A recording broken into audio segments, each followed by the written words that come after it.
আসসালামু আলাইকুম। কেমন আছেন সবাই? আশা করছি ভালো আছেন। তো আজকে খুব ভোরে ঘুম থেকে উঠে গিয়েছি ফুটবল খেলার উদ্দেশ্যে। ফুটবল খেলার ইচ্ছা জাগছে কারণ হচ্ছে আ আমরা যেই ধরনের চাকরি করি, সারাদিন অফিসে বসে থাকতে হয়। তো বসে থেকে আসলে বিভিন্ন ধরনের শরীরে রোগ দেখা দেয়, শরীরের মেদ বেড়ে যায়।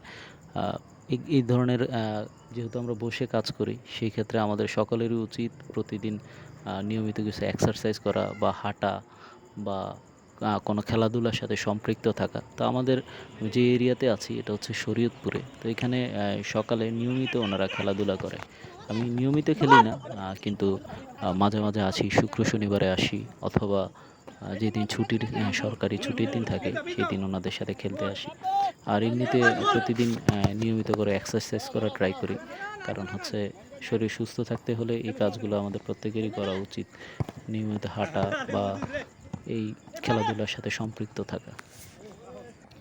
বয়স বাড়ার সাথে কিন্তু আপনার শরীরে বিভিন্ন ধরনের রোগ দানা বাঁধতে শুরু করে। তো আমাদের প্রত্যেকেরই উচিত এই ধরনের কাজের সাথে সম্পৃক্ত থাকা। মাওলানা তারেক জামিলের একটা বয়ানে আমি শুনেছিলাম যে প্রতিদিন অন্ততপক্ষে ০.৫ ঘন্টা নিজেকে সময় দিন। মানে নিজের শরীরটাকে সুস্থ রাখার জন্য সময় দিন।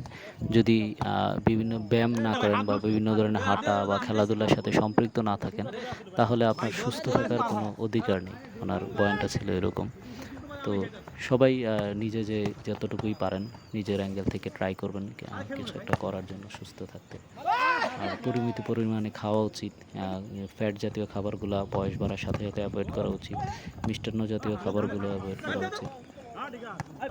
যদিও এগুলো সবাই জানেন আসলে আমাদের মানতে কষ্ট হয় এই কাজগুলো। আ আর সকালের পরিবেশটা আসলে অনেক সুন্দর থাকে। যদিও আমরা নিয়মিত উঠি না, যেদিনই উঠি পরিবেশটা দেখতে কিন্তু অনেক ভালো লাগে। আর এই সকালের পরিবেশটা হচ্ছে জান্নাতি পরিবেশ। জান্নাতের আবহাওয়াটা এই সকালের সময়ের যে আবহাওয়াটা যতটা সুন্দর থাকে, এরকম সুন্দর একটা আবহাওয়া হবে। তো ভিডিওটি দেখার জন্য সবাইকে ধন্যবাদ। সবাই ভালো থাকবেন। আসসালামু আলাইকুম।